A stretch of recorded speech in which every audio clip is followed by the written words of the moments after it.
The heart of Central Asia is often envisioned as the domain of nomadic empires, Persian dynasties, and the shadow of the Silk Road.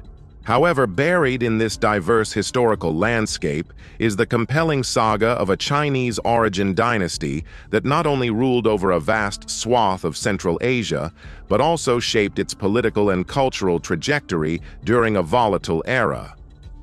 This was the Qara Khitai, also known as the Western Liao Dynasty, a surprising continuation of Chinese imperial legacy on foreign soil, standing as both a bridge and a barrier between East and West.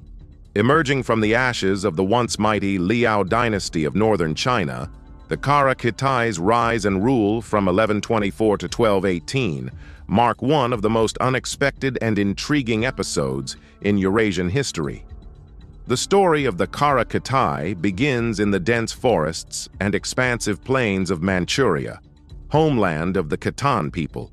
The Khitans had risen to power in northern China by founding the Liao Dynasty, 907 to 1125, a formidable state that blended Chinese administration with nomadic governance.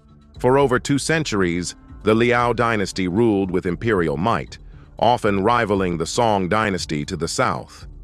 However, in the early 12th century, a new force surged onto the scene, the Jurchens, ancestors of the later Manchus, who, under the Jin Dynasty, toppled the Liao. Fleeing this defeat, Liao Dynasty, a prince of the royal Khitan line, refused to accept the demise of his people. With a loyal following, he headed westward into the great unknown, the steppes and cities of Central Asia. This migration, while initially seen as a desperate retreat, soon revealed itself as a strategic relocation. In a land fragmented by tribal disputes, collapsing Islamic dynasties, and power vacuums left by the weakening of the Seljuks and the Karakhanids, Liao Dynasty saw opportunity. By 1124, Liao Dynasty had forged a new empire in exile, the Qara Khitai, or Black Khitai, as the Muslims of the region called them. This name distinguished them from the earlier Liao Dynasty, even though the Qara Khitai retained many of the same political and cultural structures of their Chinese forebears. Remarkably, this new empire would not only survive but thrive, becoming a major player in the geopolitics of Inner Asia. The Qara Khitai's most fascinating feature was its cultural and administrative hybridity. Although they ruled over predominantly Muslim populations in Central Asia, including cities like Balasagun, Bukhara, and Samarkand, the Khitan rulers retained Chinese court customs, Confucian bureaucracy, and even issued Chinese-style coins. They used Chinese imperial titles, observed Chinese ceremonial rituals, and maintained Buddhist religious influences from their homeland. The Qara Khitai court documents were still written in Chinese and Khitan scripts, and they modeled their capital, Balasagun, after Chinese city planning. Yet despite this overtly Sinicized identity, the Qara Khitai did not impose their culture or religion on the local Muslim populace. Islam was not persecuted. Local dynasties were allowed to govern semi-autonomously under Khitan suzerainty. This tolerance, along with their military strength, allowed the Qara Khitai to rule effectively over a culturally diverse empire. Their approach was pragmatic. Rather than attempting to Sinicize the population, the Khitans maintained their distinct identity while respecting the religious and cultural frameworks of the people they governed. This strategy not only preserved internal peace, but also allowed the Qara Khitai to become a rare example of a Chinese dynasty successfully ruling a non-Chinese world. Liao Dynasty and his successors displayed significant military acumen. In 1141, Liao Dynasty led his forces in the decisive Battle of Katwan near Samarkand.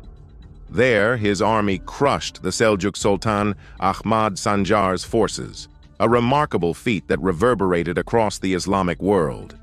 This victory was not merely territorial. It established the Qara Khitai as the supreme overlords of Central Asia. Local rulers, including the weakened Karakhanids, became vassals. and the Qara Khitai expanded their influence across the Sirdarya and into Khorasan. The Qara Khitai's strength lay not in their numbers, Yeludashi's forces were often outnumbered, but in their tactical flexibility and leadership.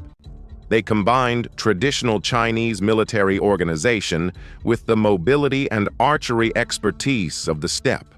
Their rule also brought a degree of stability to a region often racked by internecine warfare, making the Silk Road flourish again under their dominion.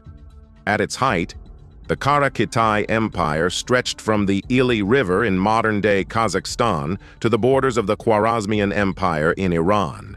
They collected tribute from Turkic tribes, Persian cities, and even other Mongolic groups.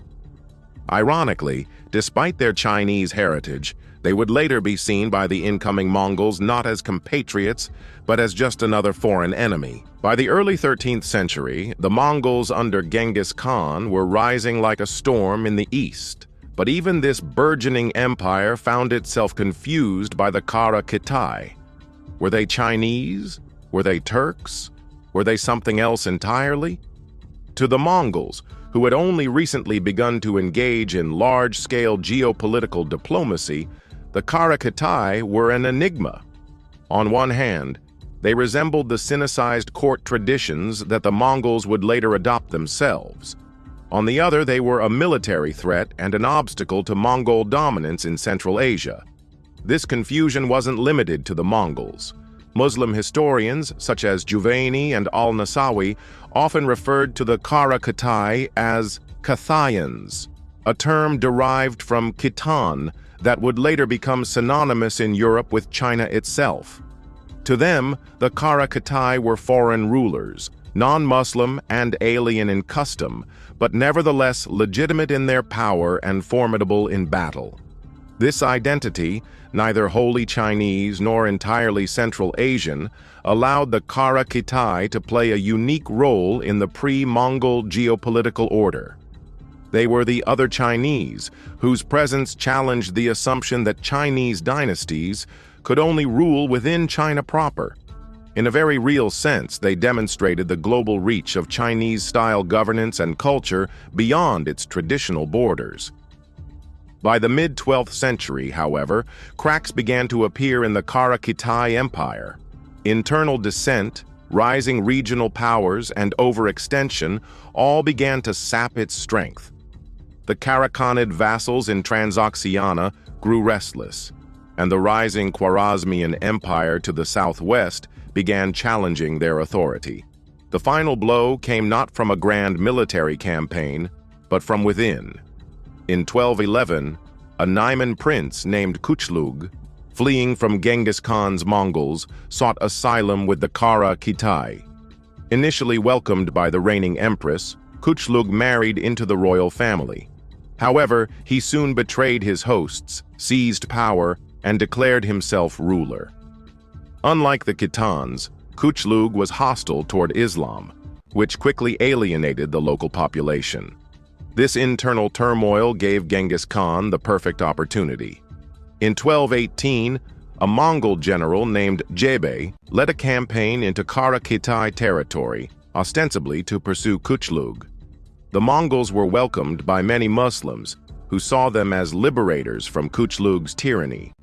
After a brief but effective campaign, the Mongols crushed Kuchlug's forces, and the Qara Khitai Empire ceased to exist.